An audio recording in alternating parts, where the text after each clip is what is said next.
Filming.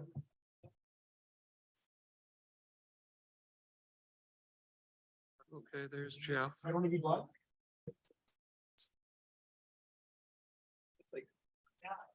Look like you guys have pretty good content. Oh, yeah, yeah.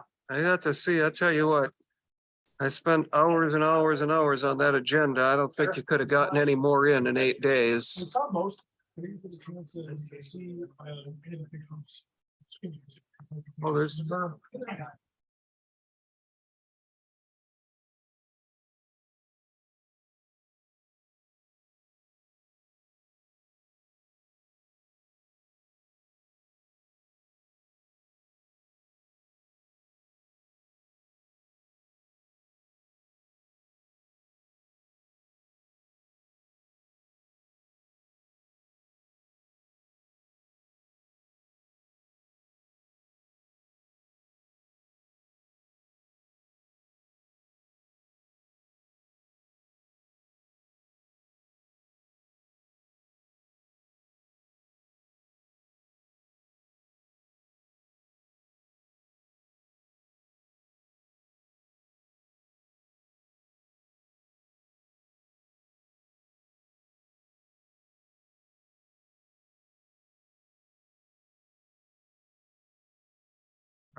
Meeting is called to order. Please stand for the Pledge of Allegiance and opening prayer.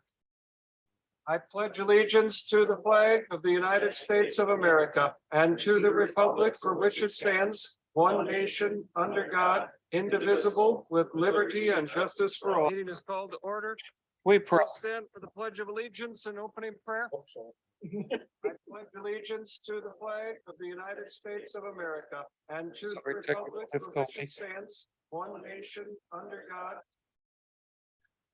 We pray. Heavenly Father, God of all concord, it is your gracious will that your children on earth live together in harmony and peace. Defeat the plans of all of those who would stir up violence and strife, destroy the weapons of those who delight in war and bloodshed, and according to your will, end all conflicts in the world. Teach us to examine our hearts, that we may recognize our own inclination toward envy, malice, hatred, and enmity. Help us by your word and spirit to search our hearts and to root out the evil that would lead to strife and discord, so that in our lives we may be at peace with all people. Fill us with zeal for the work which you have placed here before us this evening. Grant that we would look towards solutions that serve the best interest of the citizens of our county. And grant us your wisdom. In Jesus' name we pray. Amen.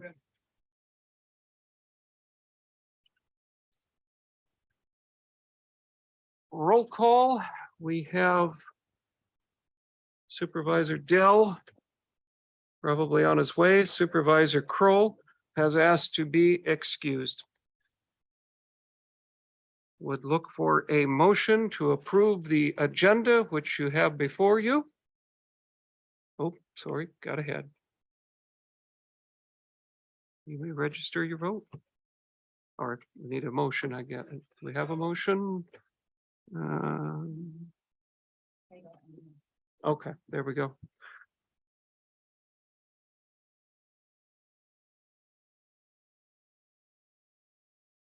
Motion passes.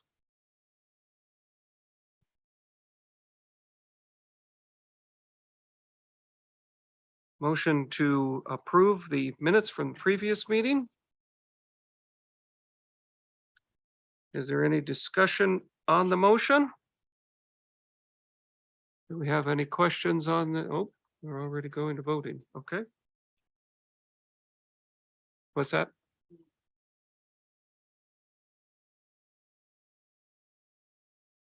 Okay, there we go. We need a motion. Now we need a motion.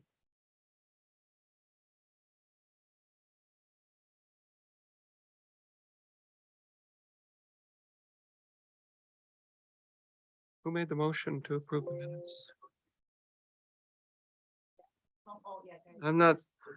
All right, guys, you gotta let it catch up here. The machine's not as fast as you are apparently. Okay. So we're prepared for a motion. Okay, now I need a motion to approve the minutes. If somebody would make the motion. No, we're just showing voting enabled. All right, can somebody make a motion? Supervisor Kinnard, second by Langto. Is there any discussion of the minutes from the previous county board meeting that you have reviewed? Okay. Now you may vote.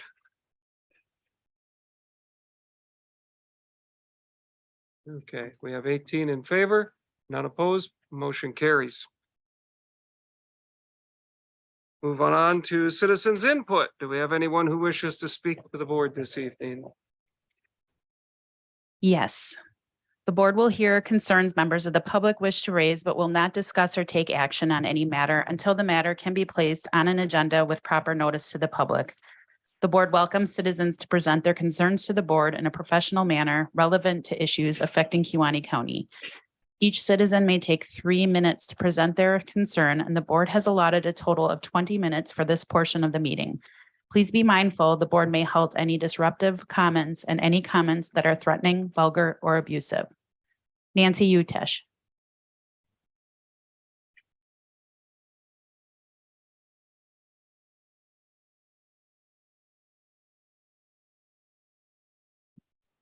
Nancy Utesh, Town of Pierce. Good evening. As a community member of Kewaunee County, the portion of the Kewaunee County Board meeting that I attended last month was extremely disappointing, and it lacked any real leadership or semblance of order. Choosing to incorporate prayer into your meeting calls close attention to behaviors that could be best described as rude, disrespectful, and mean-spirited, both in tone and dialogue. The suggestion of a $75,000 wage study, while departments such as land and water are strapped for employees, was insulting. Scott Felt stated that Kewaunee County wants to attract the best and the brightest to Kewaunee County. There seems to be a serious disconnect in this county as to the reality of our situation and the fact that Kewaunee has prided itself on maintaining the status quo. Status quo is not what attracts the best and the brightest to a community. The status quo accepts the past and the way things have always been. It resists positive change, and it sits comfortably in a seat of stagnancy. The best and the brightest, what they do look for is for homes that they can buy that can retain their value or go up in value. But we have homes that young families are buying that are already plummeting in value before that owner has turned the key in that lock due to contamination. The second thing that the best and brightest look for when they're coming to a community is schools and daycare. In 2004, which was the year that my family moved here, the Tremel baby was poisoned by E. coli from manure spreading. Here we are in the year of 2023, and the Casco daycare is one well test away from having to close its doors due to excessive nitrates. So to me, things have not gotten better here. Not only are we failing our children, but we're failing the next generation of Kewaunee residents. The third thing that somebody looks for is community and quality of life. And we know, because we have made the industrial agribusiness what we now call our economic wheel here, which it is not, since we have put all our eggs in that one basket, what we know is that we struggle with severe quality of life issues because of that. Kewaunee County currently lacks the kind of leadership that can carry this county forward in a positive, progressive, and prosperous way. Mother Teresa once said, "I used to believe that prayer changes things, but now I know that prayer changes us and we change things." It's time for real change to happen in Kewaunee County because the people here deserve better and the status quo has failed this county. Thank you.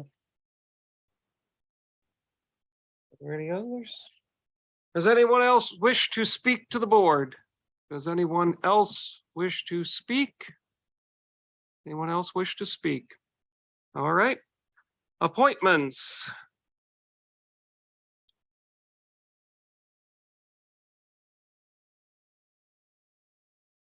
Board of Adjustments for Shoreland and Floodplain Zoning, David Lacrosse and Brian Publum.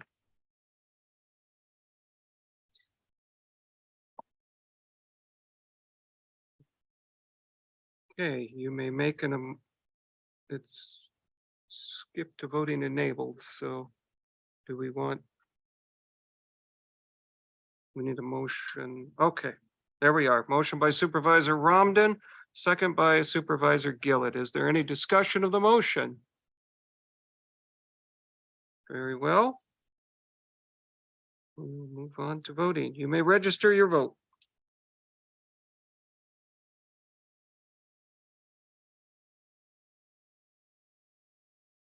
18 yes, none opposed. Motion carries. Annual reports and other reports to the board. Kewaunee County Emergency Management Annual Report. Tracy Nolenberg, if you would head to the microphone.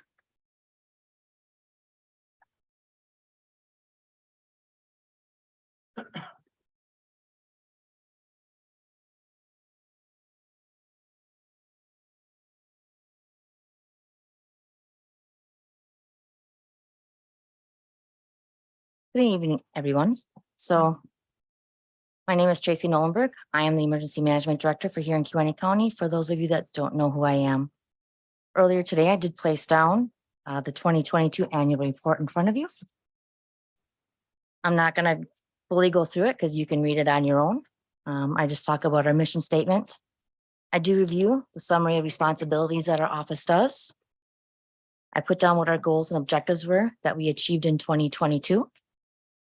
I put down some department statistics in regards to our staffing levels and then our budget going from 2018 through 2022. I also put down the grants that we requested, what was awarded and what was reimbursed, again, from 2018 through 2022. Just want to point out that for some of them on 2022, you're going to see that under amount reimbursed, it was blank because at the time of this report, that information was not available. I then also talked about some of the workload statistics that our office does. I went into detail a little bit about the annual letters of certification our office has to submit to Wisconsin Emergency Management, who then forwards it on to FEMA for their review and approval. I then talked about the Emergency Management Preparedness Grant plan of work that our office is required to do in order to receive the funding that we request from the EMPG for any of the given years. You're going to see those grants listed. Also, under the Emergency Planning Community Right to Know Act, again, our office has requirements we must do in order to get that funding. I then on the back page talked about any issues, concerns, or challenges that our office does face, just like many other agencies. You know, we lack the amount of resources and funding it needs to reach its fullest potential. And then on the bottom, I talked about our goals and objectives for 2023. Some of them we have already accomplished, about half of them. Luckily, we're about halfway through the year. That's hard to believe that we're the end of June already. But anyways, we have already completed our integrated preparedness plan workshop. Just need to put together the plan and submit that to the state by the end of the year. Here in August, we will be doing the hostile action-based full-scale exercise with Point Beach Nuclear Plant. When we submit our emergency operation plan, we do include the new Reg 0654 FEMA Rep 1 Revision 2 requirements. So that they had 136 requirements or criterion we needed to go through and make sure that every one of those was addressed in the emergency operation plan. So again, you can see the rest of the goals and objectives that we have for 2023. Does anyone have any questions about the report? All right, thank you. Good, thank you. Administrators report. Thank you, Mr. Chair. For the last couple of years, the county has been conducting a resident satisfaction survey. We take roughly 600 property taxpayers that live within the county, and we send them a survey to fill out. There is also the possibility, if they want to, that they can that they can fill out that survey online. I wanted to provide some of those responses and percentages. This was conducted by UW Extension. So as you see, you have some of my handwriting on that. And the reason why is I wanted to provide what the total number of respondents was, which was roughly about 276. But then I wanted to break it down as to percentages for those that agree or disagree with the statement and those that are non-applicable. You have those questions in front of you. Some of those that I thought I wanted to highlight was one of the first ones, which is question 1-2, which is the staff efficient and competent? We had 72.5% that agree with that statement, that we have effective and competent staff. We also have 71% of residents that are satisfied with Kewaunee County government. That's question 110.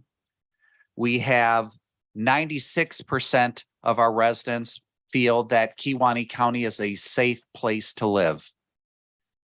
We have 64% of residents that believe that the economy that we have a strong economy. It wasn't all good news. We did have only 43.5% folks that believe that our roads are good now and well maintained, but I do want to put that as a caveat, because even from the comments that you're seeing, I do believe that there's a certain number of residents that may not be able to differentiate between town roads, city streets, and county roads. They just know that the road that they're on is either in good condition or not.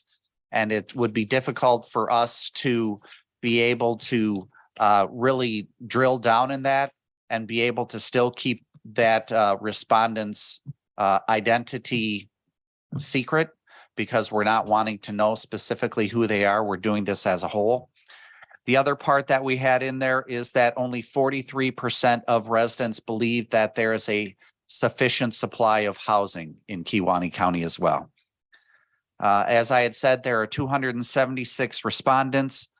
If you look at the very back page that does the demographics, you'll see that the largest portion of respondents are ages 60 and over. Almost a very large part of them have lived in the county for 60 plus years or more. So I'm not asking for any specific action. I'm just wanting to do a pulse check for residents and be able to provide that information to the county board for their education. And if we have issues in the future that we would like to discuss, whether that's housing, roads, or otherwise, some of this information can help to spur that discussion. I'll try to answer any questions if supervisors have them. Any questions? All right.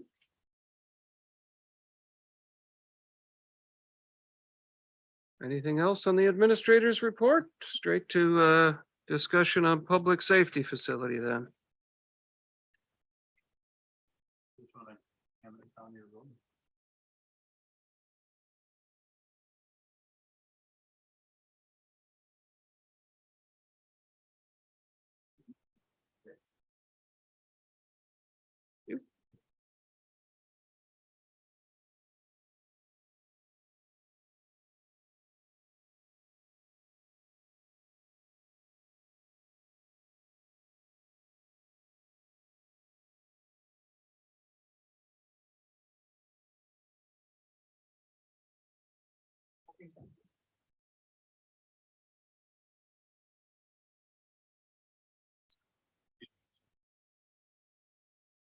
Evening, everyone. We're able to get a copy of each one of the documents here. One is a summary, a bid tabulation summary, a one-page sheet. The other one is a stapled form. Kind of want to walk through with you how the project was bid out and the process that we went through.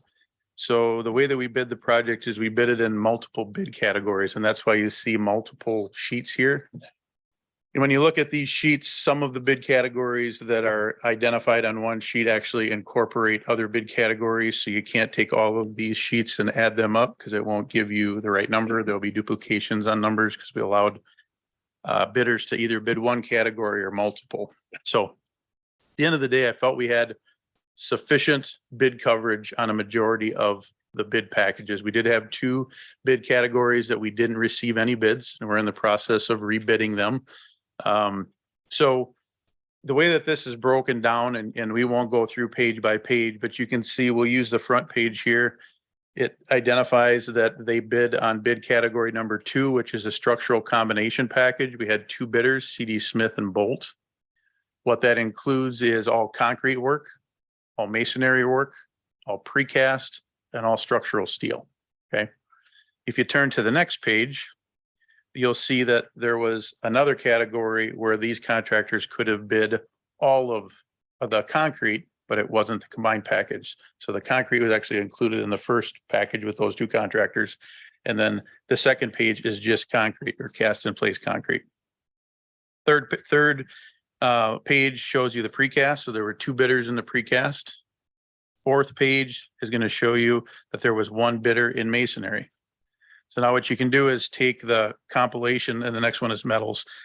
If you take pages 1 through or 4 through 2 through 5, that is really what was on page number 1. So that's the scenario that you got to look at in regards to how they come together. At the end of the day, the low bidder was CD Smith with the package bid that's on the front page. And I won't go through with you page by page here. At the end of the day, this summary is a sheet that you're keying in on, the one that's got the colors on it. Okay.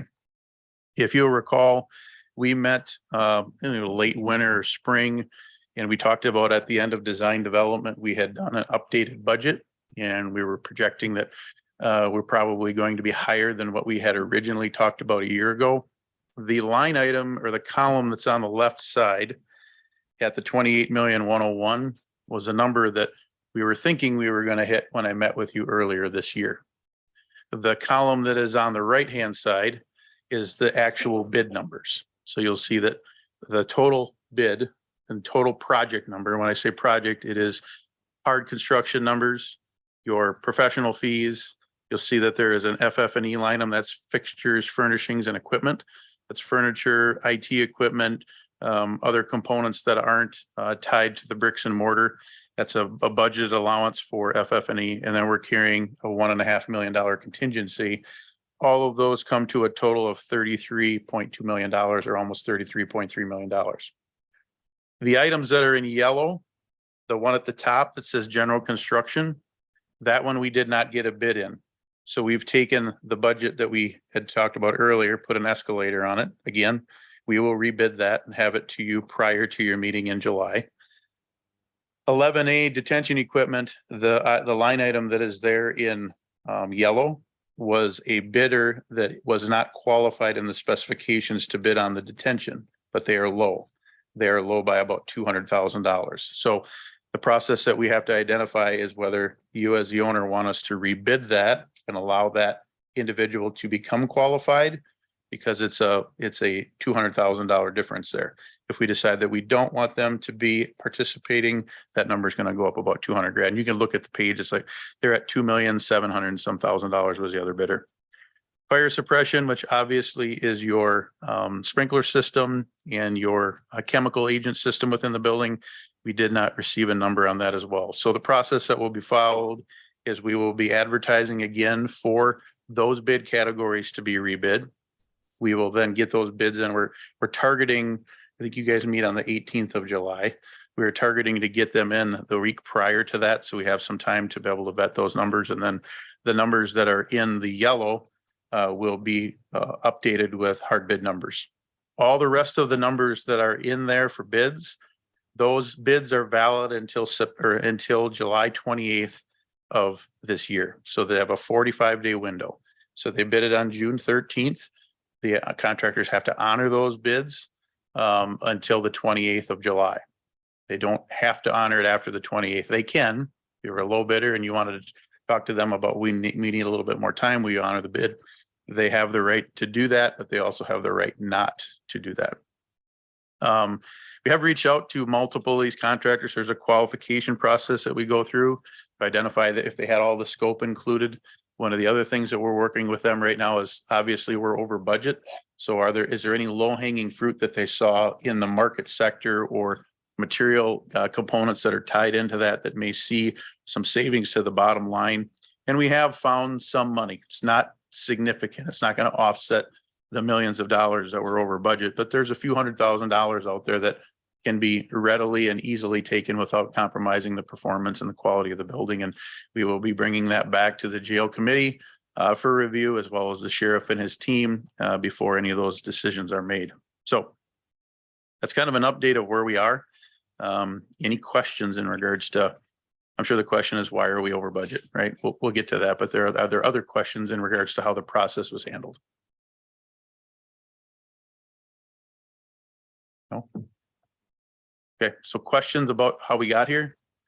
I guess I want to explain how the budgeting process takes place. So back when we met in July, I think it was a year ago, right? July is when we talked about this project.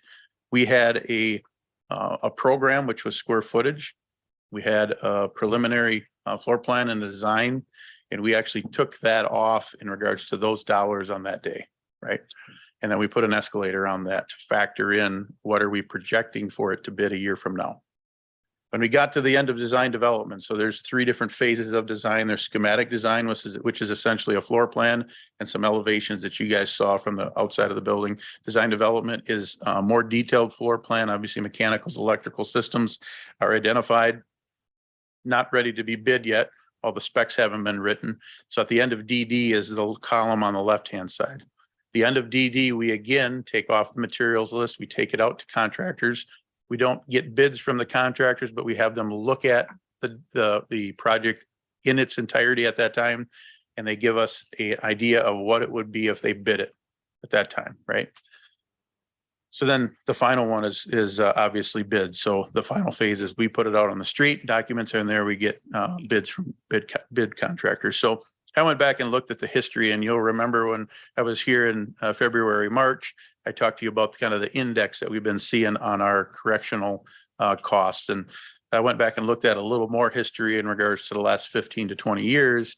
And pretty consistently, you could see bumps in the increases of jails. We do them throughout the Midwest. And for a long time, you could see a jail would be mid $300 to upper $300 a square foot, right? We bid a jail in 2020, and the number jumped up to slightly over $400 a square foot. When we looked at your number, we had bid a project just prior to that, which was over $500 a square foot. So we had targeted $550 a square foot when we first talked to you a year ago, right? So we've taken all the factors into account, done the takeoff, we've done the projection in regards to where the markets are. When I brought that to you in February, March of this year, we were over $600 a square foot because we were getting indicators that it was going to continue to climb. And I remember at this time, you guys, so this is like that's a guess, it's an estimate. We don't have bids, right? Yep. So the decision was to move forward with bids. And that's where we are today. Your cost per square foot total project is over $700 a square foot. It's a significant number. Now, what I can tell you from what's driving the number, I can tell you what's not driving the number was an increase in scope. We did not add any scope to this project. We've actually refined or reduced some of the scope when we got to the end of DD. We skinnied up some of the mechanical rooms, moved them up into a mezzanine, repositioned what we were doing with some of the precast. We eliminated or reduced masonry to precast. And if you look at the spreadsheet that's here, that was the right thing to do because the masonry number would have been through the roof. So there were good decisions that were made through the course of this project. On a jail project, there are literally no frills. Okay. You're building a secure building with block and mortar and concrete and rebar and paint on the walls and sealed concrete floors. There are no frills in that jail. So I think the first thing is what could be revised? How do you make revisions? The reality is that we took all of those elements out while we designed this. It was a bare bones design, right? Precast that It's not fancy precast, all those sorts of things, right? So again, I think we can find a couple $100,000 here or there to make some tweaks. But the question was asked last week, what if we waited to rebid it, right? And you could say, hey, let's wait to rebid it. The reality is that the number is going to probably go up. Can I guarantee it? Nobody can guarantee that, but history has told me over the course of the last couple of years and consistently that the numbers don't come down. We did talk to some contractors through the review of these. Things that are impacting it is many of these contractors are signatory to labor unions that just signed new contracts that are going to be in place over the course of the next 3 years. Labor numbers don't come down, right? Once they're committed and once they're tied in there, the labor number will be there. This is a heavy, a loaded labor project, right? So with that said, I wanted to give you a little bit of history of what's happening with those markets, things that are in there, and how did we get to where we are today? Questions?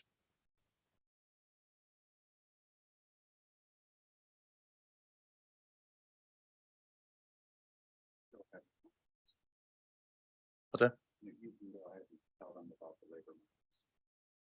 Yeah, just from the labor markets of where we're trending with those elements is that you know, as you see that those increases are in there, and if you take 50% of the project as labor, 50% of material, that's a lot of times where that's at, is that those labor elements aren't going to come down as you wait or delay to bid it, right? So from the commitment of what those contractors are tied into those labor components when you're here. And the way that we broke this out and why we broke it out smaller was to hopefully generate some contractors that are locally to be able to bid on it. The reality is that the size of this project, there may not be contractors that are interested in going after the project because it's large concrete, large steel, large mechanical, large electrical, that's going to tie that back into some of the larger contractors that you see in here. There are a few smaller contractors that bid it, and you kind of see that when you look at the bid tabs that are in here, but you're talking about a correctional facility that is gonna need some larger contractors. So. Questions? So if there aren't any, the process that we're going to follow through with is we will be rebidding these packages. We will bring this same sheet back to you with an updated number of the bidders that we have received. We have reached out to a couple, and we believe we've got some that are committed to bidding in. Again, no guarantee they will. We called, the way that we advertise this, we do it in the local paper, your local media. We distribute this through a website and connections through contractors throughout the Midwest to be able to attract them to the bid process. And we actually made several calls to contractors. Now, some contractors said they were going to bid it and they filled up, then they didn't bid it because they had the work. Others, you got good bid coverage. I think in your HVAC number, you had 5 or 6 bidders. That tells me that you have a market where people need to work. We had, I think, 3 electrical contractors. I forget what we had for plumbers, 3 plumbers. So you had good coverage that was in there by good contractors. So. Questions? Supervisor Augustine. Do we feel that some of these bids may have been inflated because the market is so saturated right now with construction that we wanted to start this project possibly this fall?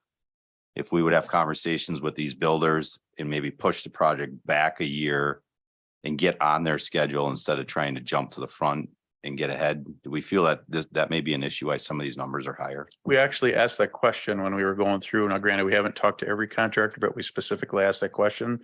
Their indication was if you wait, the number will go up, that it was inflated. And I think the thing that you can look at this is that if a contractor was full and they didn't need the work, it costs them money to bid it.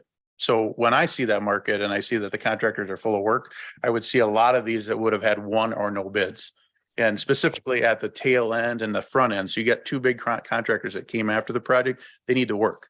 I know specifically one of those contractors told me they had to keep their guys busy, right? So that takes that kind of out of it. And then on your mechanical electrical, we had decent coverage that was in there. So it's a great question. Again, I would hesitate. What I did with one other county, it was about 18 months ago when all this price increase started going.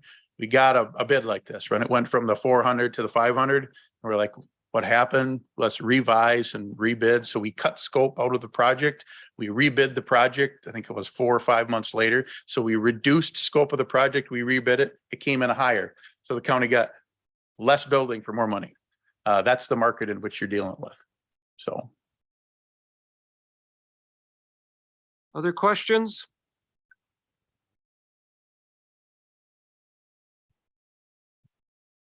We can now, if you prefer, Mr. Chair, we can have Mr. Kunish talk about financing.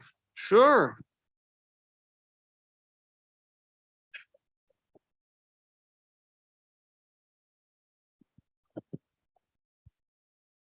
Okay, so handouts are coming, but before we get to that, remember a year ago, we had what was thought to be a $25.5 million project. We would issue 21 million of bonds. We came up with 4.5 million of other sources, and we moved forward with that. When the bids came in, I was anticipating 28 or 29 million. I was ready for that. Obviously, the news is a bit different. So I was asked to put options together. You'll be seeing a sheet that has 3 options on. All of them are good options, very different. I have my preferred one. So once we get those handed out, the difference between a year ago and today is roughly 7.7 million. So the changes from last year to this year, and I'm going to focus on option C and D because that's the newest. Option B is still a viable option. C and D have the most detail and are the newest ones I'm presenting. Option B was presented to the joint committee 2 weeks ago, a week and a half ago.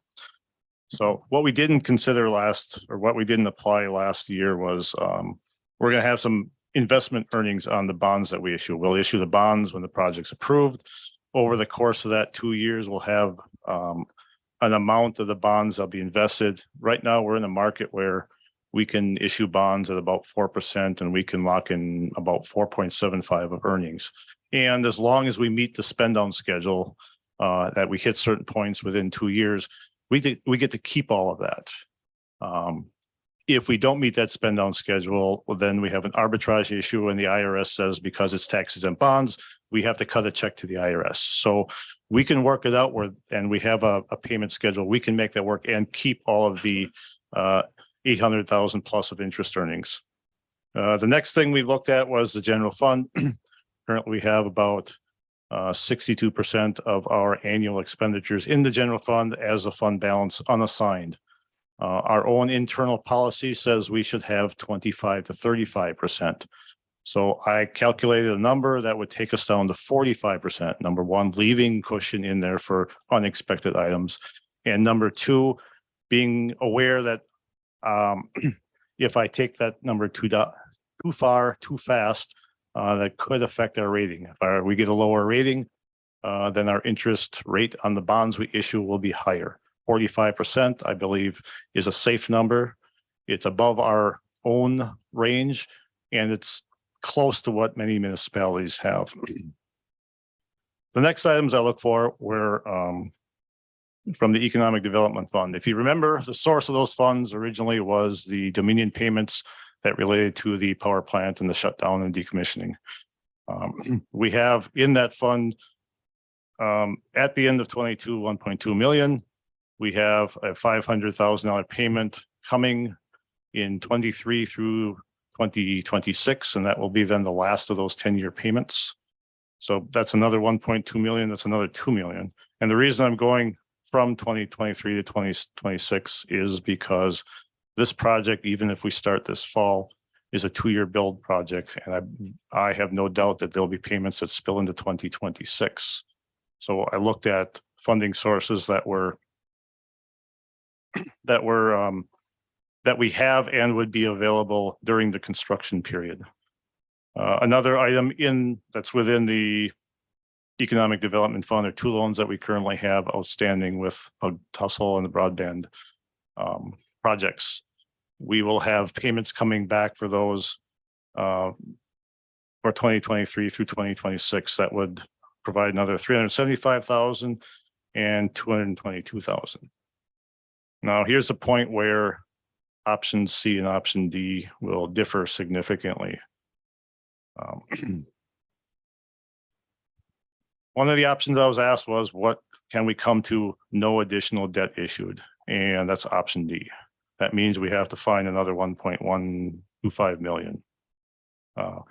If we look at our history over the last 7 years, we've had sizable general fund surpluses. And if we project that forward over the next 3 years, again, matching the construction period, we could use that money to then pay for the jail. I have that number highlighted in the bright yellow for 2 reasons. Number one, the calculations, what I'm basing it on is down below. And number two, that number is not a hard number. It's not a number that we have in the bank or can really count on. It's kind of projecting forward. And that's a little out of my comfort level for that reason.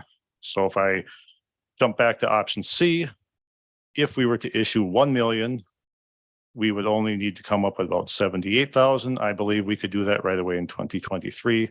Even the sales tax alone above what we budgeted will probably cover that 78,000. The downside of that clearly is we're asking for, we would be asking the taxpayers for another $1 million of bond issue. So there's 3 options there. The big question would come down to how does this affect tax bills? So originally last year, the tax rate would go up 20 cents. And the average, the $200,000 assessed value house would then be paying almost $40 more per year. If we went with option B, which was requesting, which was including an additional $3 million, that number would go up to $70 a year additional for a $200,000 house. Option C with the additional $1 million would mean the $200,000 house would be paying another $10 or about $50 a year. So there are 3 options to pay for the additional cost of the jail. Any one of them is good. I do have my reservations about option D. We can make it work. It's projecting into the future a little bit. Those 3 years that we're talking about, one's half over. If you ask me this year, how are we get turn out right now, June 28th, we're only halfway through the year. I can't answer that. The next 2 years don't even have a budget yet. Historically speaking, yes, it looks good, but we're projecting into the future then. So my recommendation would we would do C. I would gladly take B as well if that's the direction we head, because if you ask any finance director, would you like to have more in fund balances? That would be a resounding yes. But reality is in front of us, and we do have 3 options to pick from.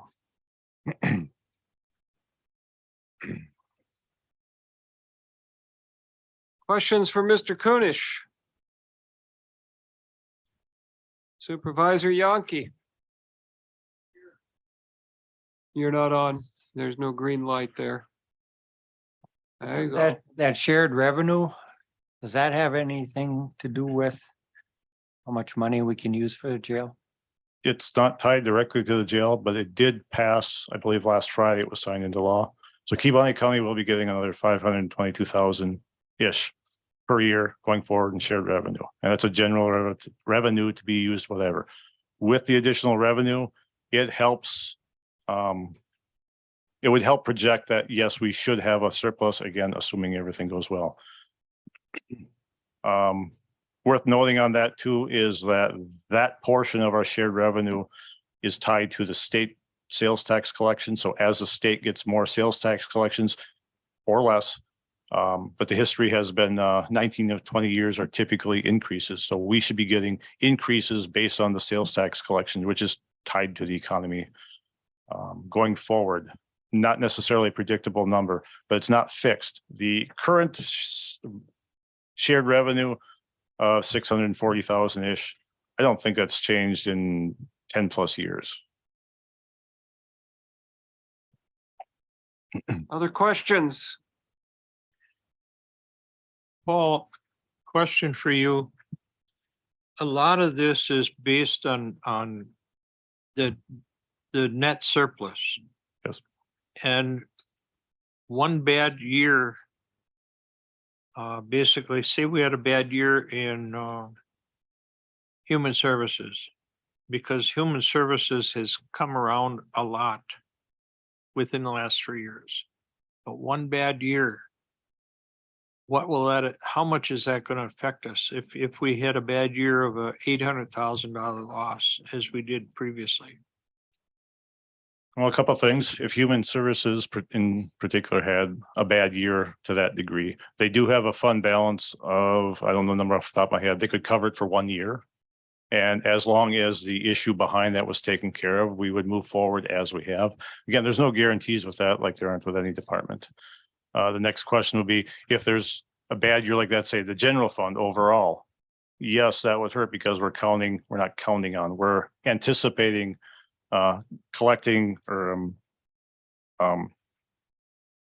we're anticipating needing and using $1.1 million somewhere in that 3 years. One bad year wouldn't be fatal, but that option is riskier. If we have a bad year, we could probably get through it. If we had 2 bad years, now we're backing ourselves into a corner.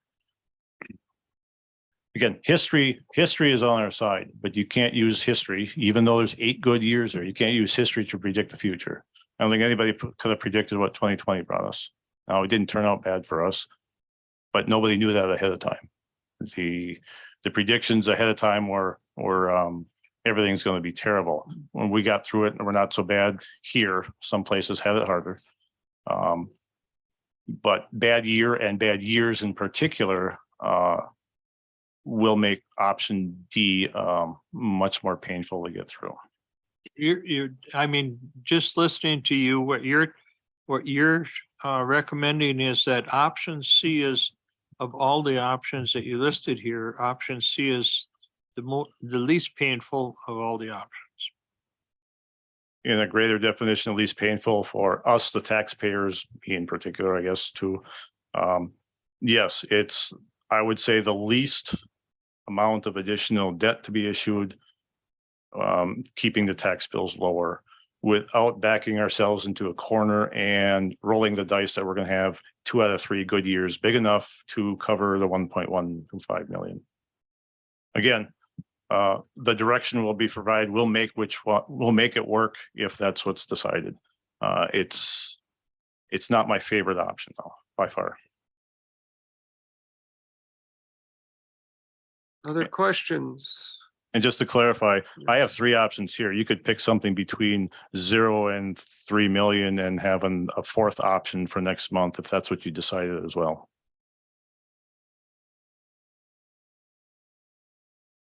Other questions? Supervisor Poppy. So how far back we know that the highway shop needs improvements of some type? How far back is that setting us? If it all goes to plan, option D, we count everything through 2026.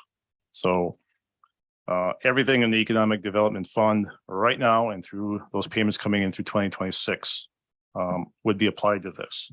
That would leave nothing from Dominion. Those payments are done in 2026. We would then have 6 payments and 8 payments from the 2 bug tussle loans for about 2.2 million remaining in that particular fund. And if we follow this and we use a general fund surplus to keep the general fund right at 45%, we don't reduce it any, but we probably aren't increasing it much, if any, either. So there may be little to none left there if we were to decide to use that and apply it to the project as well. You would still be able to issue debt if we said. Well, yes, we could issue debt for those projects down the road as well.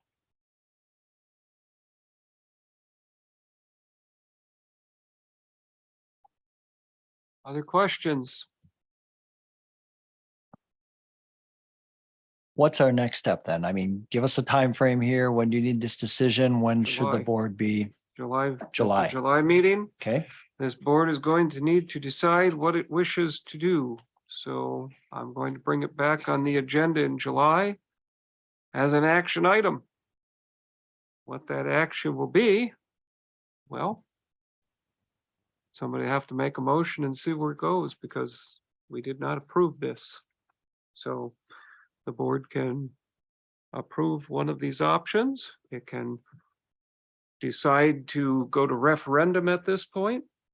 The board can do whatever it wishes. So, I'd like to say thank you, Paul, for this sheet. This is really nice to see it, options right in front of us here. We don't have to look into it too deep. It's right there. You can talk to the taxpayers. You can let them know when they start asking questions, instead of going from $39 on their $200,000 home that they might be jumping to 69 or 49. So really easy to work with. So thank you. Thanks.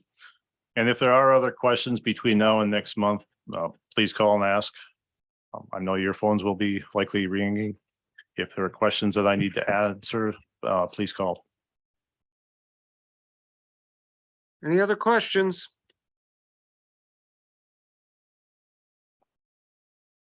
All right. We'll move on. One question. Yes, Is the jail committee going to meet again in the next couple of weeks before next month's meeting to have a discussion of possible further action? we're not currently scheduled to. I Do you mean, think that's possibly a good idea or? we could certainly schedule a meeting. We are? The 7th? July 7th, following Okay, the finance Oh, yeah. committee meeting. So that's 9 o'clock on Friday, July 7th. you're looking for the jail study committee to bring a recommendation, or what would you be looking for from them? Well, I think there should be a pretty strong conversation had about the bidding and possible next steps. I mean, looking at these numbers, they're astronomically larger than we thought they were going to be. So I don't have an answer at this time. It's nice, the information Paul gave us, but we may have to look at other options too. And I don't know what those options are at this time, but ask the taxpayers to bite off a bigger chunk is pretty hard to do. I'm not sure how much agreement there will be. It's hard for me to predict how much agreement there will be on the jail study committee. I mean, I think it could be like this board. I mean, I certainly tell you what my position is on it, but so I'm not sure how the jail study committee can certainly discuss further the options that Paul has given. But at the end of the day, full board is going to have to decide whether they want to go with one of these options, approve one of these options, approve none of them, send it to referendum, or pursue, as you suggested, other options that we've looked at before, or some different course. And Supervisor Augustine, that's part of the reason why we presented some of this information tonight, is so that way we would hope that there would be some discussion amongst the board as to what are some of the concerns, what are those types of things, so that way there is discussion and concerns have been addressed, maybe questions answered prior to a vote in July. So part of the reason for this was to have discussion among the board at this meeting. Well, I think it's pretty easy to recognize the concern. It's an extra 8 million, but that's a big number. That's a lot to digest for the board. Correct. And I think that's where there's the other concern. And I think some of it is, okay, what if we don't move forward with the project? And what are the options there? I think you had heard from Mr. Berner that delaying the project will not reduce its cost. If we decide not to move forward with the project, that leads to a whole nother discussion as to how do we operate the current jail? What do we see as issues that will happen because of that?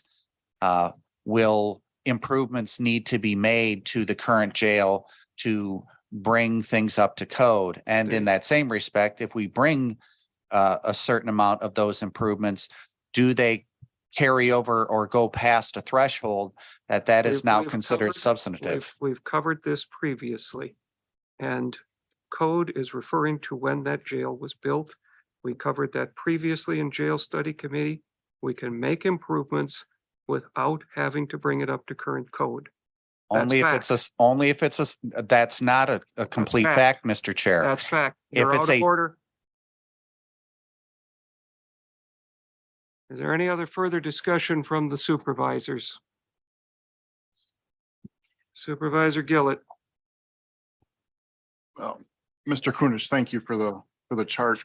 Is it possible to put some of those scenarios of if we were to make improvements to the existing jail and what the current cost of transferring inmates out of county over past 3 years, what the future may look like for those costs to have another, I'm not gonna say it's an option, but a scenario laid out in which do we overcome the threshold of these costs in 5 years, 10 years, 15 years?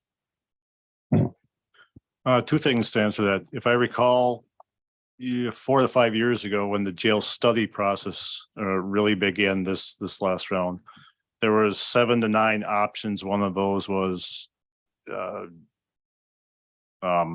fixing the current jail, transporting them all out. So those numbers were a part of that study, which I believe the sheriff has. They would have to be updated clearly because the cost of everything has gone up.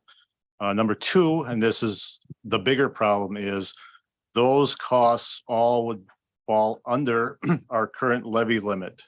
So that would mean we're already at our levy limit. We can't increase taxes to cover another $1 or 2 or 3 per year to save it from building a jail. So that would have to be calculated. If we need another, I don't recall the number. So if we need another 1 or 2 million a year because we don't own a jail and we're sending them all over the state, that has to be found within the current budget. So there's 2 parts to that to deal with. So number one would be, what were those options, and increase the cost from 2016 or 17 or whenever that was. And then the comparison as well. And if those are significant numbers, and I remember they were because that was part of the decision to head in this direction, that has to be made to fit within our existing tax levy. And that would be probably the bigger hill to climb on that. Supervisor Patricia.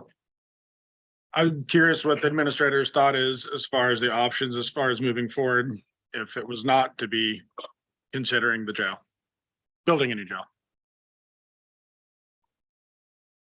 If the board were to decide not to move forward with building a new jail, there would have to be, I believe there would have to be changes to the building. Absolutely, there would have to be changes to the building. We would have to work with the jail inspector to therefore make sure that whatever those changes are would be up to whatever code it is, depending on the level of changes. We do not have programming space right now within the current jail. There are other items within there that I know that the sheriff could probably answer much better than I could, but I do know that, like with any building, that if you do renovations over a certain percentage, that is now considered substantive, which therefore puts you towards having to adhere to new codes. This is all information the jail study committee collected previously. We have that information available. And we looked at those numbers. They are not that significant. It may not be the most ideal, but 33 million isn't an ideal number either. Other questions? Supervisor Yonke. How do rising interest rates come into play if we drag our feet? I'm sorry, who are you asking, Supervisor Yonke, myself or Mr. Kunish?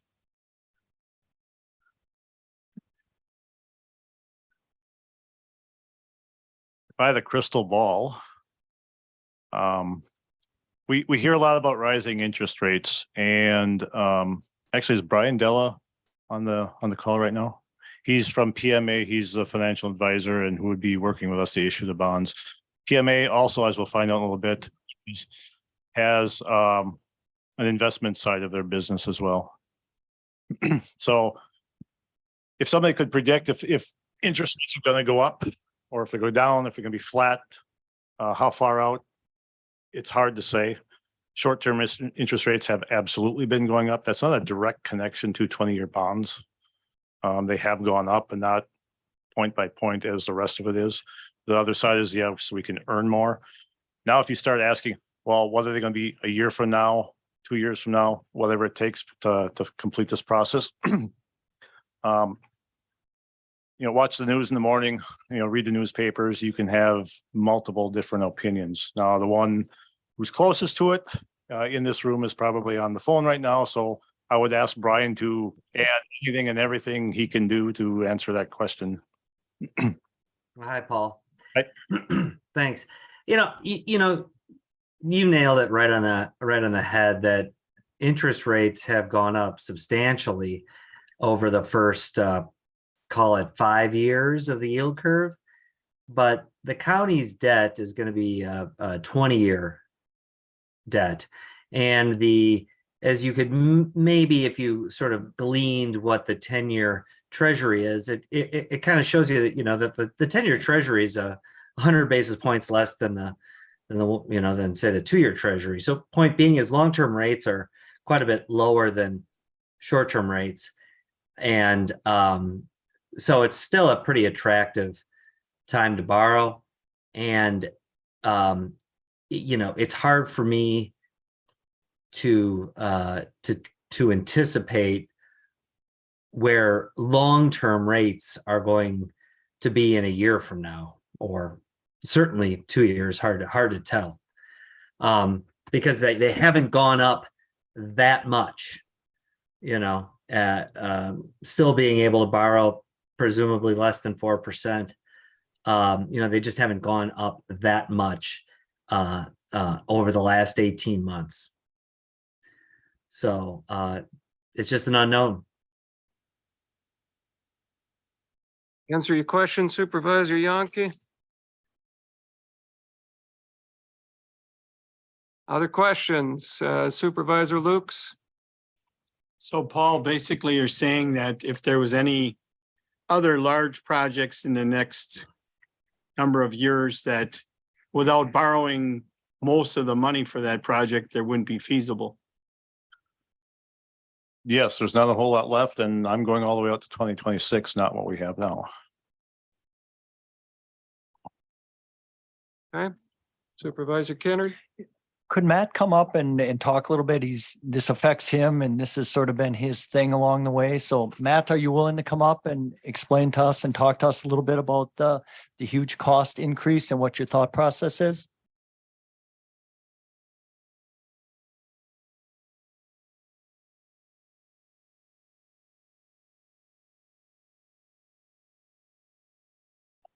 Well, first of all, I want to thank everyone for their consideration of this. I mean, this is where we are today, is a culmination of 8 years of planning. It's an issue that most of you are aware has been a boiling in this county for over 20 years. It's a big number, right? It was a big number 20 years ago. I have all the plans, I have all the documents. That was a big number. It was 14 million. That 14 million was the courthouse, it was the jail, it was the sheriff's department, it was human services. But at the time, that was a big number. We stand here today in 2023 to just build the jail at 33. It's a big number, right? We're going to kick this down to our next generation and they're going to deal with a big number and they're not going to get near what we're getting. At what point do we finally address the issue? Because it's going to continue to cascade and culminate. The question was asked, if we just push this over, to operating costs and put a Band-Aid on it, when do we recover our costs? You never recover your costs because you never solve the issue. You never solve the problem. That becomes the real issue here. We can come up with this idea of, okay, what's the sheriff can do? I'm going to do what I have to as a constitutional officer to take care of those inmates that are remanded to me by the judge. That's my constitutional obligation. I'm going to make sure that I create a safe environment for my staff, for those stakeholders, for those contractors, nurses, medical staff that come into my facility. I'm going to do what I have to do because that's what you people elected me to do. That's the scope of my authority. The way, the resources, the building in which I do it, that's up to this group. All right. You tell me I need to run a jail and an outhouse, right? I'll do what I can to run a jail and an outhouse because I don't control that piece of it. I'm only tasked with how I care for those remanded to my care. It's how it's written. It's how it's been written for hundreds of years. So yeah, these costs are huge. I mean, they are. I'm a taxpayer, right? But we have to make a choice. Are we going to finally, take on this obligation, or are we going to kick it to our kids? It's still going to be there. It's still going to be there. It's a tough number, but it's the number that is going to get retired, right? It's a capital improvement like anything else. It's going to get retired. We kick this down the road, we punt it, we take shortcuts. We are now, as Paul said, transitioned it over to operating costs. Those are perpetual. Those are forever. And yet we never solve the problem. So I think we have to look at it in that way that, yes, this is a big number, but it's a capital improvement number. That's a one-time number. And we can finally put this issue to rest. We can finally put it to bed and move on. All right. I'm not minimizing or making light of the number, but we've got to tackle this problem. What we're dealing with over in that building is a crime. It's not acceptable. We were told that back in 2016, when that first jail and justice analysis came in at the federal level. I brought that in as a grant program. They looked at everything and they said, this is undefendable. This is undefendable. And putting some lipstick on a pig is not going to make it defendable. It's still going to be the same. So we have an obligation to finally address the issue. It's a big number, but I think we have showed due diligence in everything we've done in trying to scale back. The problem is with everything we've done, we're just not keeping up. We know we go and put this to a referendum. We go ahead and try to rebid. We know the answer. The answer is it's rising, right? We are not going to keep up. In the last year, we've had meetings almost every week.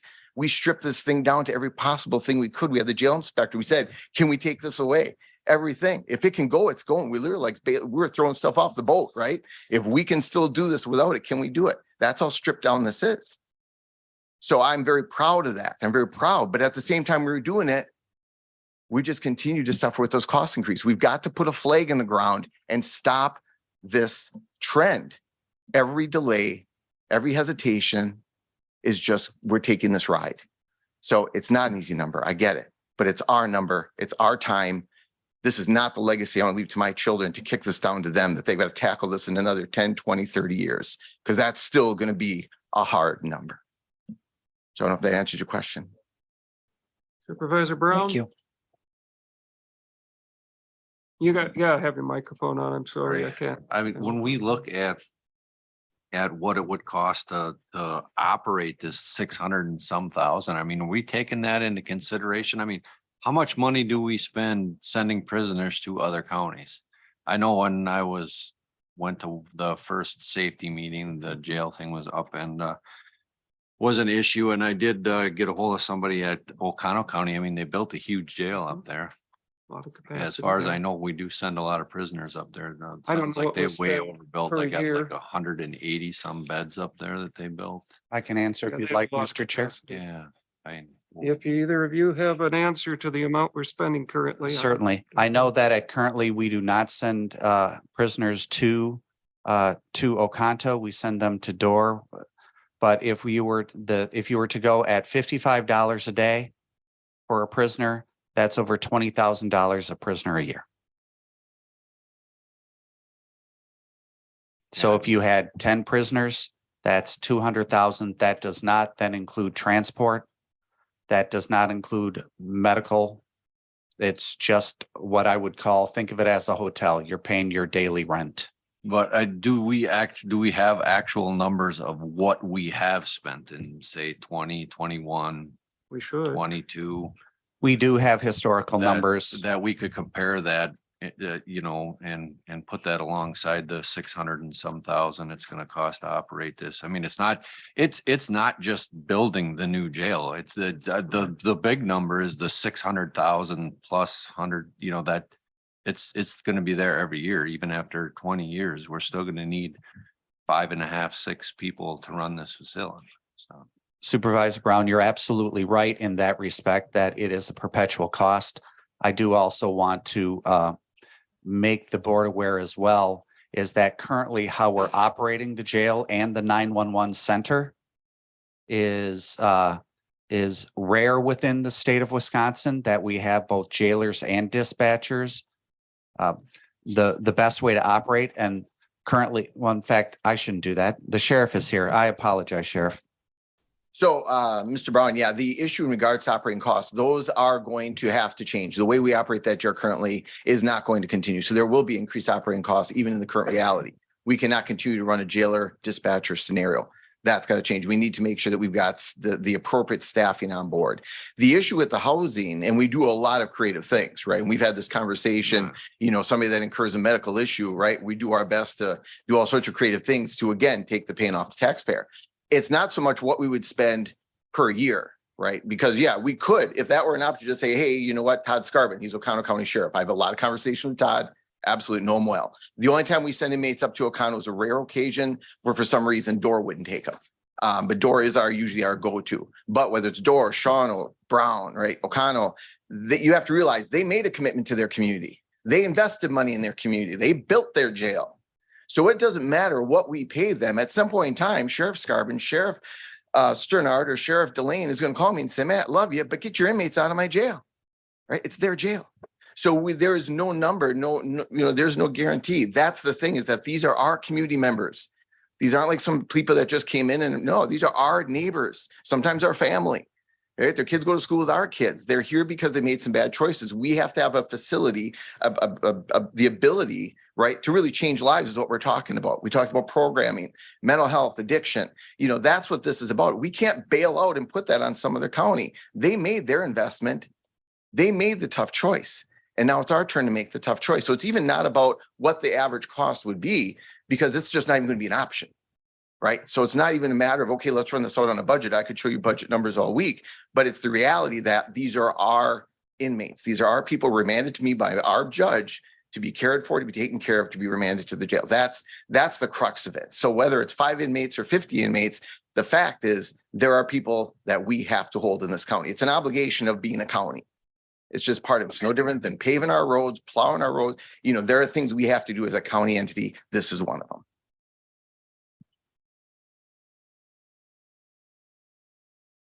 Supervisor Lazansky.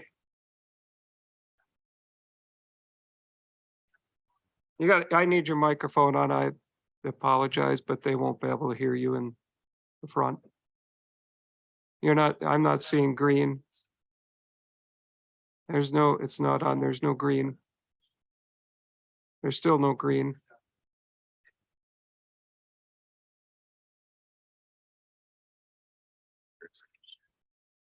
Thank you. So we all know that, well, this isn't for you, Matt, necessarily, I don't think. So we all know that following on the heels of the jail is the County Highway Department shop. And we've seen some preliminary numbers on that, but that was an overall picture and not a dumbed down version of how we might proceed with that. I would like to ask the county administrator and the finance director of some of their thoughts about how then those things that's financed by the taxpayers. Thank you.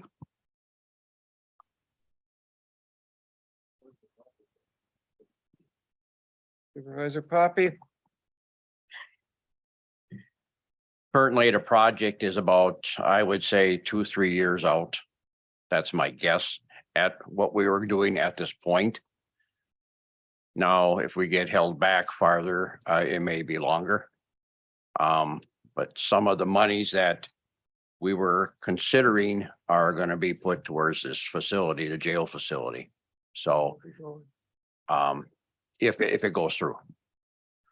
So like, to give you an honest answer, we're not ready at this point to even give you a solid number, but the number is not as high as it was presented the first time. But we're working on it. We're designing. I would think we're going to probably continue to design, but we'll have to see where this goes. The short answer to your question is that some of those funds obviously will not be available for a highway shop, and there's no way that a highway shop, any renovations there, which are desperately needed as well, funding simply is not going to be available there till a minimum of 2026. Other questions, Supervisor Brown? Yeah, question, Matt, that facility that we have, that was the old Savota Clock building. I have been told by people, I don't even remember who they were, that we only use about 25% of that facility that's used for our evidence area. Now, would it be an option to, I mean, it just seems to me that if you look back 20 years ago at how many square feet the county used to operate in compared to how many square feet of building that we have now, it's just that every time I talk to somebody, they agree with me that it's just ridiculous. couldn't we use the old jail as the evidence facility? And I mean, you have 2 garage stalls in that building, the exterior of that building. I mean, it's not like it's destroyed and falling apart. I mean, I realize that the internal, I've been to the tour. It's a rat's nest in there with all the wires and all the improvements that would need to be done. But couldn't we use that facility as the evidence area? And then could the county not sell that building up there, that old Savota Clock building? I mean, it sounds like there's holes in the walls. It's falling apart anyway. I would think that the city would want the tax revenue from that, get a business in there. You know, well, no, I'm not saying that I'd want to buy it, but why are we hanging on to a building that's ailing? And we're only using 25% of it. When we already have a building we could use, rather than tear it down and put parking lot there. It just seems kind of silly. Right. So, I mean, that building is probably one of the best purchases the county ever made that was actually bought off of bankruptcy. We basically paid for that building. You couldn't pour the concrete that's in that building that we paid for it. So it was one of the best things we ever did. Did a lot of improvements. The square footage that's up there, and not only the square footage, but the nature of the square footage, the jail is absolutely irrelevant. There's no way that we could fit. We've got our ERU vehicles, our SWAT vehicles, the emergency management command van. We've got the trailers used for nuclear plants. We've got all of our impounded vehicles. We can take a trip up there. I mean, are we cramped? No. And nor should we. When we were in the old evidence buildings where we came from, we call it the pig barn. We were in that old barn up at the landfill. It was a disgrace. There was a vehicle that we actually secured up there one time. And by statute, when I take a vehicle as evidence, I have to return it back to the person the same shape I got it, right? I had to restore that vehicle. The brakes were rotten gone. The tires had dry rotted. It was embarrassing. There is evidence that we've lost, cases we've lost because of the poor conditions that we had for evidence. So that was a blessing that we now have an air controlled facility that we can maintain evidence, secure evidence. We also use it for training. So we're actually able to roll vehicles in there. We do our close contact training, EVOC training, vehicle contact. So I mean, is every space, are we, cramped in there? No. Is it wasted? No. A lot of great stuff that we do up there. Our firearms training, as far as, some of our tactics, taser, we're using that entire building. And then we also use it for a lot of our record storage and things of that nature. But that being said, again, the existing jail, there really isn't. I mean, we can try to find another purpose. It had a purpose built, right? It was purpose built in 1968. And to try to spend any resources to try to repurpose it, we could look at it, but again, I think we're throwing money at a building that has long since served our purpose. And we've got to always look at what's the most efficient. I mean, people said could use it for data, like boxes of old records. Sure, I guess you could stack them in there. There could be some options, but in regards to our evidence, no, if you ever want to take a ride up there, we're very grateful to have that building. It cost us nothing. And it's been a great resource for our department. So I would never want to jeopardize that. It was actually included in the first iteration of this plan, if you all remember, that we were actually going to build a new evidence building and equipment storage along with the sheriff's department. That's back when it was 35 million 4 years ago or 3 years ago, right? You think of what we lost. Now here we are at 33 and we're not even getting any of that. You've seen already just in our short-term planning how much we've lost in as Kurt had stated, we're losing structure for cost. But again, to your question, no, that's that's a great building. We got it for nothing. It serves us, and no, it's not empty by any means. You can come up there and look anytime. It serves us very well. And I would not recommend, getting rid of it. 'Cause I don't know where we go with all of our equipment. We're back to ground zero again. Supervisor Patricia. This is definitely, as I think everybody has stated, a substantial increase in the project cost. And I don't begrudge anybody having a little bit of shock at the numbers and trying to figure out what the best way to go forward from here is. That being said, if memory serves me correctly, this board voted not unanimously, but very weighted in favor of moving forward with this project. And I think I know that Mr. Chairman, Mr. Administrator, all of you guys put in a huge amount of work to get this project moving, to get it going. And I believe some of the arguments that I heard from all of you was that this was something that needed to be done, needed to be tackled, and needed to be tackled sooner rather than later, because if we don't, the costs are going to be going up. And I think that where we sit right now, is, while we could sit and relitigate and rehash all the reasons of what to do with either trying to ship inmates, build a, just keep the facility and just try to make it work. It doesn't change the fact that at some point, this is going to have to be dealt with. And if we don't deal with it now, it's going to have to be dealt with. It may not be us. It may not be this decade, but it will have to be dealt with. All of us ran, all of us were elected to make tough decisions, not popular decisions. They're not always popular, but sometimes decisions are needed to be made for the best, most economical, and for the betterment of the population, the people that we are here to serve. And while I'm not taking away the fact, the questions that people have, not minimizing the amount of money that this is now going to cost or the increase of taxes, to sit and relitigate, I think kicks the can down the road. And we need to seriously consider doing that and what those extra costs are going to be, as opposed to looking at the problem that is in front of us and finding the best solution and moving forward and getting this done. Other discussion? Supervisor Yankee.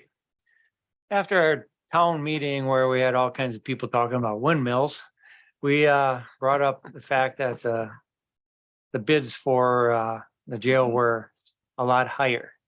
We had heard that. And all of the board says, just get it built. So that's the way our town feels about it, if that helps any other towns. I guess every supervisor needs to listen to their constituents, and if that's what they're hearing, I'm sure that that'll sway their vote. Supervisor Augustine. One question I have for the administrator or the Samuels group, is this a project or has projects in the past that they've done? Could a project like this be phased in certain phases that would give us time to pay down some debt as we do one section of it, pay down some debt, take some more debt in the future, add the next section? Is that an option? Has that been done? We have done phase projects. Yours wouldn't fit into that parameter because yours is really just the jail. So you've got housing, and then you've got the support for the housing. You can't build one without the other for it to function. So this is essentially a one phase project, but we have done them. If you would do a jail and you were going to do courts, you get your jail functioning and then pull courts out there, because you could separate that. If you had a sheriff's office, you could do a jail and then bring the sheriff's office. We have narrowed this down to just jail. There's no way to pull that into phases. So. Answers that question. Supervisor Brown. So again, how many jail cells are in this new facility? What was the number? So it's a 52 to 85. All right. And so the beauty of that is, again, we start off where we're at. And then throughout the decades, and we're talking our kids or grandkids, whatever that may be, they can basically continue to add racks or, to the various pods. And you're not making an impact on our supports, as Kurt had spoke about, our kitchen, medical. We've sized that right for the long haul, not just the short haul. So we don't have to put bricks and sticks together. If all of a sudden our counts start to go up in 20 years or 30 years, we've already sized it. As well as the staffing model. That's the beauty of the staffing as well with the pod design, is whether you've got, 10 or 20 or 30 or 40, right? As that fluctuates, you're not having to be like, oh boy, we got to add more, we got to do this. It's consistent. So that's the beauty of the efficiency of it, is allows us to ebb and flow with that growth. When we were looking at the sizing previously, Supervisor Brown, the only downsizing that could have been done as far as housing would have, I don't remember the exact numbers, would have significantly reduced the amount of housing and would have reduced the cost at that time by about $1 million. Okay, because currently I our understand the population question. is 30, I understand the question, but So my question is the intent actually to have an officer sitting there watching 24 empty jail cells every day? So how this works is, again, you have master control, Yeah. right? So you've got them looking at all the pods. So yes, I mean, you got to have master control because they're controlling all the doors. You then have roving pod, right? They're the ones that are taking direct need essentials of the inmates. Booking, we've already scaled that back, that's one influence. So we're gonna use that as our dispatcher, our backup dispatcher, and you gotta have a dispatcher, right? So we've in the staffing model scaled this back as tight as we could, to the point where they've actually coined this as the Kewaunee model. Nobody does what we're doing in regards to the staffing. And again, I think we'd be very proud of it, but it is lean, but that's the way it works. So we can't just say, well, everybody go home, the numbers have gone, it's going to be consistent. But the beauty of, again, as it ebbs up, it's not going to be any more. The thing to consider with our population is that over the years, and we've talked about this probably ad nausea, is that the jail has been the weak link. And so when we talk about the judge and the sentencing, we talk about probation and parole and the holds, we talk about the clerk of courts with warrants, everybody has changed their way because the jail can't take it. The jail can't take it. So we're not arresting people on warrants. We're not putting people on holds. We're maybe putting people out on electronic monitoring that we otherwise wouldn't or shouldn't. We just don't have the space. So, our numbers today, that is going to change because the entire criminal justice system has adjusted to the weak link, and the weak link is that jail. So, we are going to see some changes as we get actually stood up and are actually able to do our job again. Supervisor Brown, to put it in very stark terms, if you had one inmate or you had 85 inmates, you would have 2 jailers. And we still have 96% of the citizens of the county feel safe. Supervisor Patricio. Sheriff, I just want you to say again that currently you are having to put people on electronic monitoring that you would prefer not to. And why would you prefer not to put these individuals on electronic supervision as opposed to having them in the jail? Sure. So when the inmates are remanded to us, they're one or two ways. Either they're just sentenced straight time or sentenced Huber time. So Huber means they have a job, they have employment, they have to provide insurance and so on. There's all sorts of criteria. And that means they come back to jail every night or every morning, they go back out for work, they come back. So what we typically do is we want at least half that sentence served so we can get a track record. Are they reliable? Are they solid? Are there any violations? And then as a privilege, we put them on electronic monitoring. Now, literally the minute they show up for sentencing, if they've got Huber, you're going on electronic monitoring. That's not the way we'd want to operate. We'd like to go back and say, you need to earn that privilege. You need to earn the right to be able to go down electronic monitoring. But because of our space limitations, we're kind of just throwing them out there. What does that result in? Violations. We got people that are getting conjugal visits from significant others. We're getting people that are places they shouldn't be with their employment. We're getting violations with then tasks our staff to go out there and investigate it and then ultimately bring them back in because they violated. So it just creates a big kind of a mess. So that would be our goal, is to get back to how we used to operate. So in other words, there's people that you'd prefer to have locked up that are out there, and it creates additional work, taking them away from other duties. Absolutely. It's constantly a balance between, our resources and public safety. It's something we balance every day, right? I get somebody that's on a warrant, we go pick up, they're on a body only warrant, but you know what? They're in the middle of dialysis or chemo treatments, or they're 9 months pregnant. I've got to balance public safety to the public interest as far as costs, right? That's a struggle we play out every day at the sheriff's department with that jail, because we do have that obligation, but we also have an obligation to our budgets. So it's a dance. It's a very tight balance, and we have to make sure we're keeping public safety in mind, but we also have to realize we got a budget, right? And so we've been doing remarkable. We've got amazing men and women, amazing staff that we walk that line, and we walk that line every day. Other questions? All right, in July, it's going to come, it'll be on as an action item. And as Supervisor Yonke alluded to, if you've got people, your constituents telling you to support that, I'm sure you'll listen to them or take that into consideration. Committee reports, going to take all of those together. Any questions on any of the committee reports? Supervisor Swagel. Excuse me, I don't want to get Supervisor Poppy upset. But like we talked with the president, and now we talked with Monies about the highway shop. Has any repairs or roof sealing been, the roof on the outside seal coating, anything been done, sir? Or is anything going to be of the deficiencies? You don't understand? I think I get what you're saying. We are not going to go ahead and do repairs until we have decided what direction to go in. But sir, if that takes 3 or 4 years of roof leak. will I'm get sure worse. if there's general maintenance, we'll do it. Yes. Thank you, sir. Yes. If there's a roof leak, we'll patch it. Thank We'll you, send sir. you up with a bucket and tar. I guess that's what it might take, sir.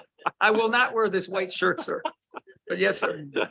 You'd be the best looking roofing guy out there. Any other committee questions? Supervisor Haskey? I don't have a question, but I want to make a couple comments about human services.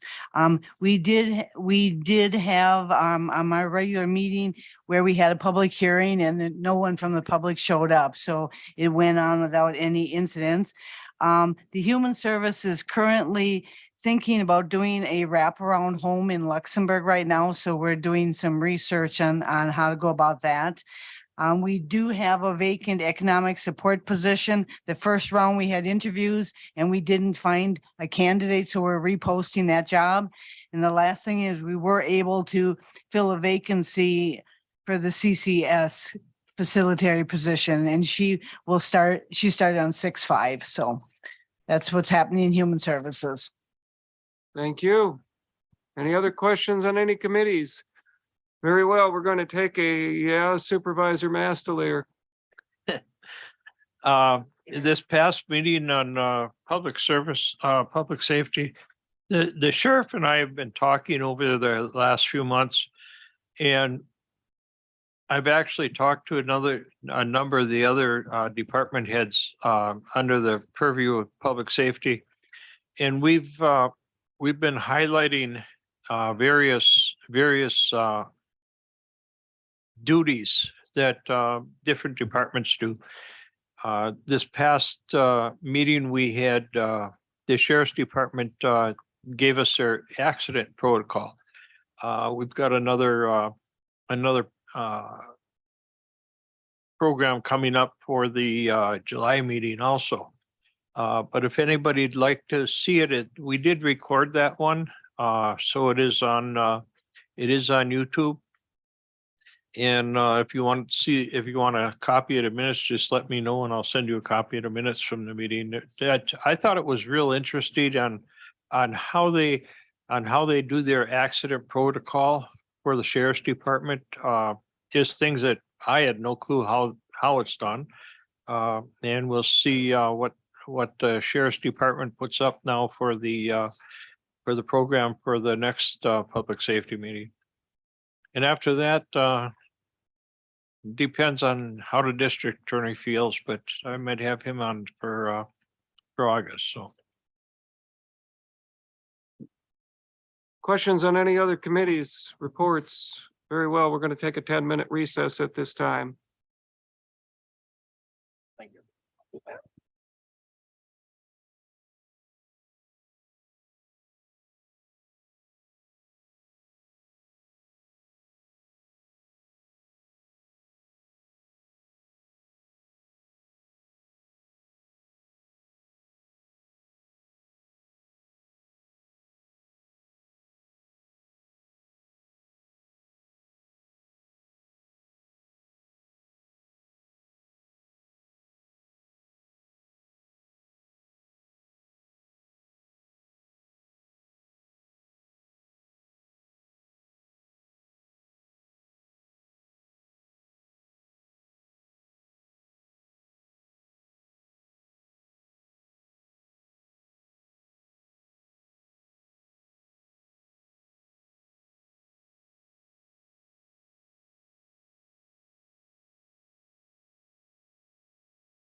We'll move on. First reading of ordinance.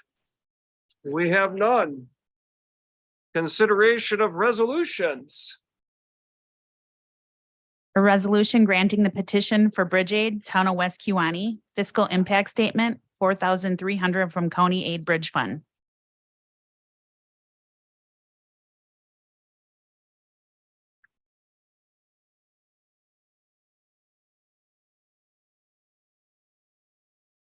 Okay, we have a motion by Supervisor Poppy, second by Supervisor Romden. Is there discussion? All right. You may register your vote. It must be done. We have 18 in favor, none opposed. The motion carries. It must be done.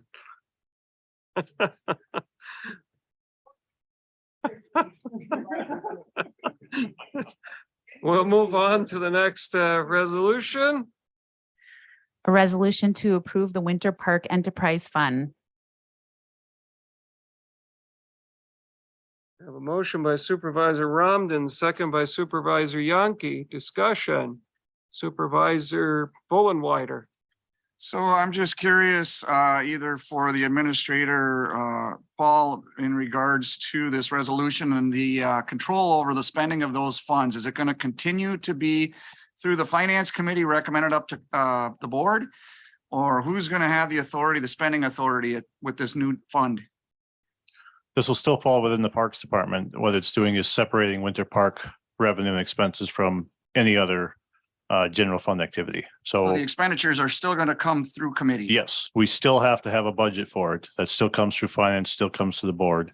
And if they're within the budget, we're okay. If they need to exceed the budget for any reason, the process is exactly the same as it is right now. They still need purchasing approval. policy, if you will, would apply to this resolution. Is there a reason that that language wouldn't be expressed in here, or is it presumed, or because it really doesn't clear in this resolution, the purchasing power authority? Any purchasing policy we have now applies to everybody. We have the same controls on everybody. So creating a new fund like we have before doesn't change that, doesn't automatically exclude from anything. So I don't know that needs to be specifically stated in creating a new fund when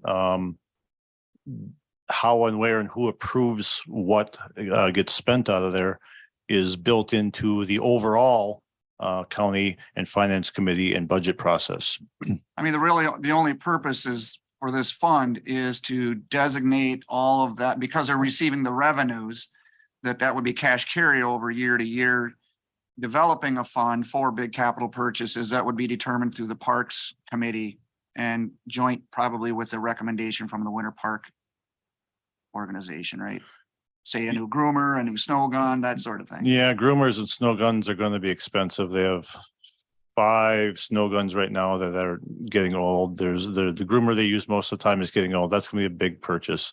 We have it operating right now within the general fund, and by default, like any other general fund department, like the finance department, anything I don't spend or any extra revenue I get falls to the general fund balance, and it's there. The 55-gallon barrel, I think I've heard used before, that's there as fund balance and no longer has a purpose unless it's designated. By creating the separate fund for Winter Park, we had, off the top of my head, it was about a $60,000 profit last year. That now stays within Winter Park Fund for purposes of Winter Park by default. So in regards to, we added an additional employee in the Parks Department. And so do we charge a percentage of the employees I gave and them to Winter Park? Because Ellen, the administrator, yourself, I mean, everybody's doing a portion of your day-to-day or weekly job is still relevant to the park. So is a percentage taken from that fund or not at all?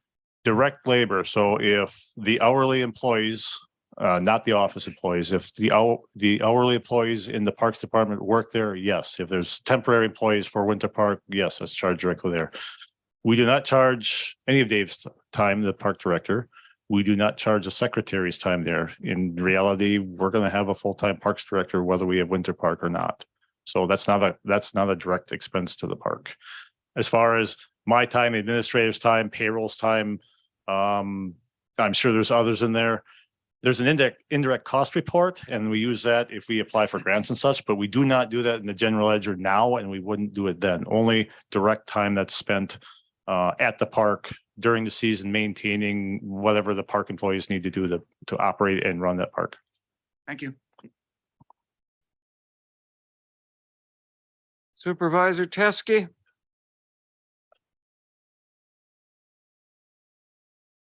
What's the difference between an enterprise fund and non-lapsing fund?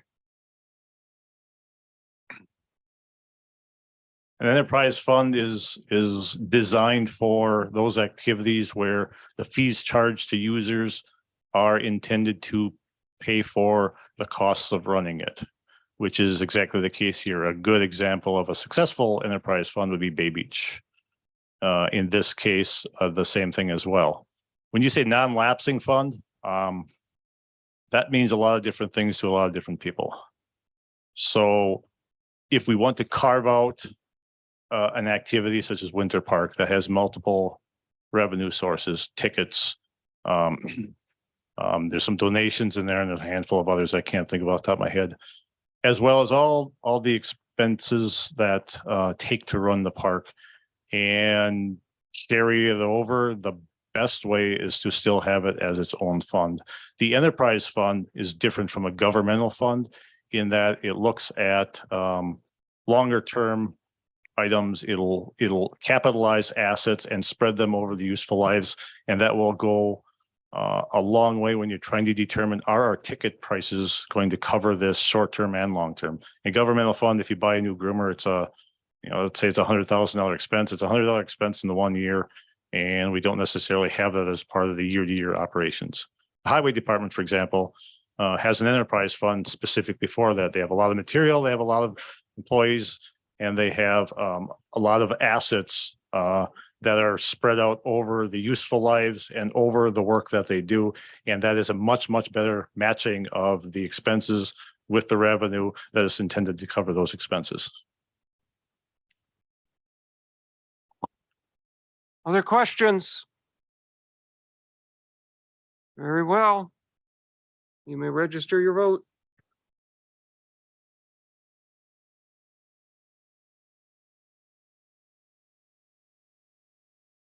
Supervisor Langto. You're not on. You're on the wrong device. 17 in favor, 1 opposed, motion carries.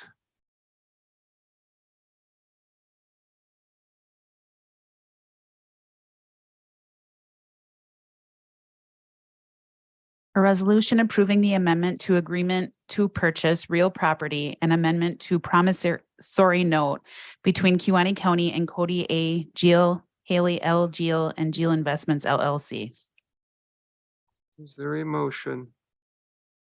For Supervisor Haskey, second by Supervisor Mastelier. Is there discussion? Supervisor Swaggle. Are we basically, pushing this for 1 more year for their payments? Is that what it says in here someplace? Or whoever can answer that? Yeah. Supervisor. What we had done is when the Gillies had first purchased the property, there were what do I want to call them? Target completion dates to get sites up and running and the like. This contract was put together, and shortly after it was done, COVID hit. So the request was to try to extend the life for another year to allow them to be able to meet those targets. Again, part of the reason why is with COVID, people weren't traveling. You had supply chain, you had a number of things there. They have continued to work in good faith, but we're trying to give them a chance to be able to meet those targets. Supervisor Lukes. So what is the progress that's been made at this point? I'll be honest, I forget, Supervisor. I know that they are at least halfway through to meet their target, and the tougher part that they had was having supply chain issues. I know that they have offered an invitation for any supervisor that wants to come out and see their progress. They'd be more than willing to do so. Yeah, there might also be committee notes within at finance that may give that information as well. Supervisor Romden, finance, anything to add to that? Not specifically to things that have already been said, but this is an extension of basically a year from 23 to 24 and 25 to 26 to bring the 40 campsites into use so that they'll be meeting the what they committed to do. They just needed a little extra time. Now that the ability to get supplies, they were at one of the finance meetings recently. They see no problem in meeting that target. So I'm pretty confident they'll make it. Thank you, sir. Other questions? All right. You may register your vote.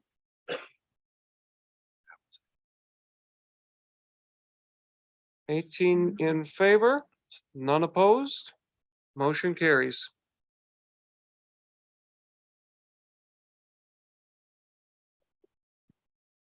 A resolution authorizing entry into an intergovernmental agreement relating to the Wisconsin Investment Series Cooperative and authorizing participation in the investment programs of the fund.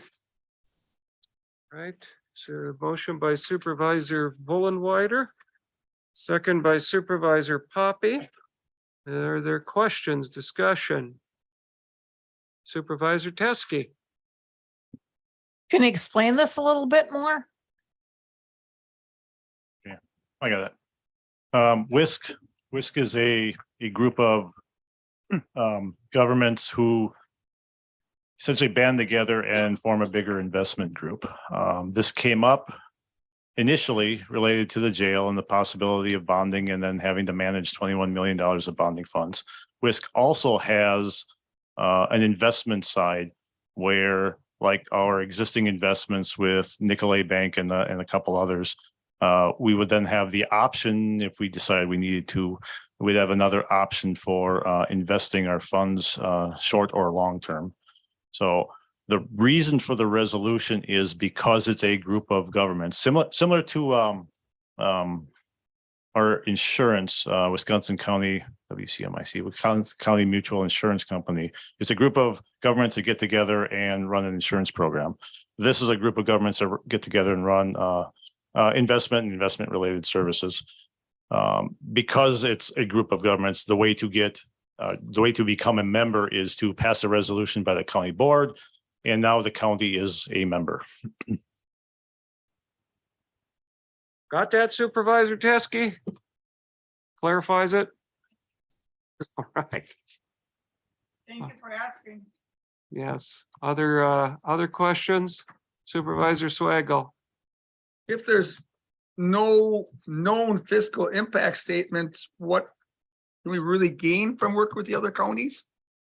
What happens, Supervisor Swagel, is that there's no fiscal impact because there is no participation fee, there is no membership fee. Where the gain comes from is the expertise in the respect, and no disrespect to our finance director, who again, I believe is one of the best that I've ever worked with, no, the best I've ever worked with. When we're talking about doing the monitoring of $21 million of debt and the arbitrage and the interest and the like, he already has a day job. And so therefore to now place that additional tasks and responsibilities on him that he doesn't do on a daily basis, that's where the WISC comes into play. They have professionals that do this on a regular basis. Thank you, sir. Other questions? Very well. You may register your vote.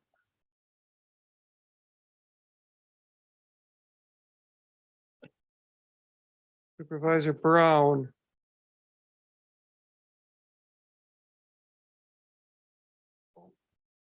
Supervisor Brown.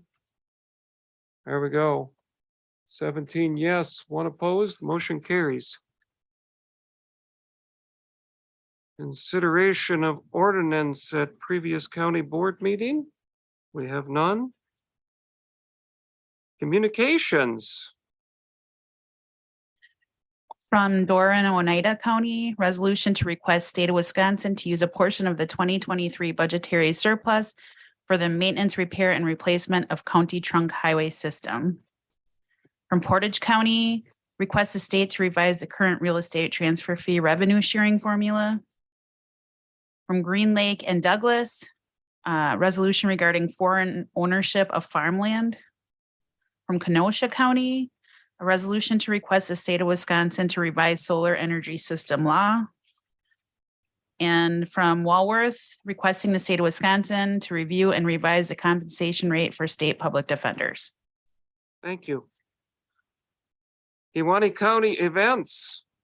Supervisor Lazansky already gave us the what's the Yeah. shade? Nicely colored, I lime. thought rather than just telling you everything that's going on, We're here not you go. used to You this can, level of you can go put it on your formality, refrigerator. So we'd like you to come. Remember, it's a free event and community. It's the whole community. So adults only. So Sinners we'll- and sinners I'll and see saints. Vice Chairman Poppy there, I'm sure.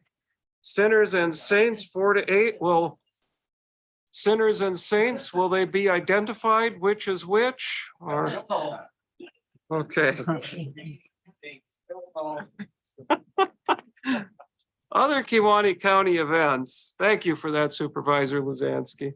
Other Kewaunee County events, Supervisor Haskey. Okay, I want to mention that the Viking Cruise is going to be back in Algoma tomorrow at 7 o'clock, and it is definitely worth coming down and watching them. Last time when they were here on Friday, the Friday before, you could see them an hour before already out coming in, and we had hundreds of people from the outside of the area coming and watching. It was well worth it. And after tomorrow, they're going to come 6 more times. So Supervisor Haskey's ship is going to come in. Yep. Supervisor Lazans, well, the one-liners are just really. And I'm one of the tour guides. Oh my gosh, are you really? Yes, I am. they- It's do you it's wear a- wonderful. Do you get a vest for that or a Oh, I special shirt? have a nice red shirt. It's Great Lake Shore Excursions. Wow. So I take them to Lambeau Field or to the breweries. It's a lot of fun. So you take them to Lambeau Field? I mean, you're the actual guide around there, or how does that, or you just Well, take? no, I just am along with them on, Okay. well, I talk all the way on the bus about the county and different things and Okay. stories about the Christmas ship and any other kind of stories that I may know. And then at Lambeau Field, we're just guiding them around. They're with the Lambeau Field guides there. And then we just make sure they get back on the bus and have a few stories going home too. Oh, fascinating. And then when we get back, then we take them to, if whoever wants to go goes to the drinking tour for the Anapee Brewery and Pond Still Winery. So That'll be a it's popular all- one it's if all among the fun. locals. Yeah. Make sure you have them stop at the Coho gift shop on the way back. Yeah, there you go. There you go. Other Supervisor Mastiler. Yes, don't forget that the Kewaunee County Fair is coming up, and be sure to stop at Holy Rosary's stand and let Matt buy you a brat or a burger or something, or maybe even a non-alcoholic beverage. Well, if the sheriff is buying everybody a free lunch, I'm sure that'll bring them out. Supervisor Vollenweider. This isn't exactly an event, but I just wanted to take a second and thank Paul Kunish for putting together this report as well. He's had to crunch a lot of serious numbers in a short time. He had put something together, the Plan B, in a couple of days, and that's not something easy to do. I mean, we don't know what everything is going to look like or where we're going to go, but at least we've got some options and some real numbers to look at and work with. So again, thank you, Paul. Thank you. All right. Any other events? Okay. So we had the fair. Supervisor Masteler is plugging the fair, so make sure you, and the meal, yes. All right, meeting dates. We have July 18th, which will definitely be needed. We have that down. August 15th, we have scheduled. September 19th is a conflict with the WCA conference. I would suggest September 12th as an alternative. Supervisor Poppy makes the motion to move it to, or to make it for September the 12th. Is there a second to that? Supervisor Romden? All in favor of the motion signify by saying aye. All opposed? Motion carries. September the 12th it is. Motion to adjourn, Supervisor Vollenweider, Supervisor Patricia seconds. All in favor of the motion signify by saying aye.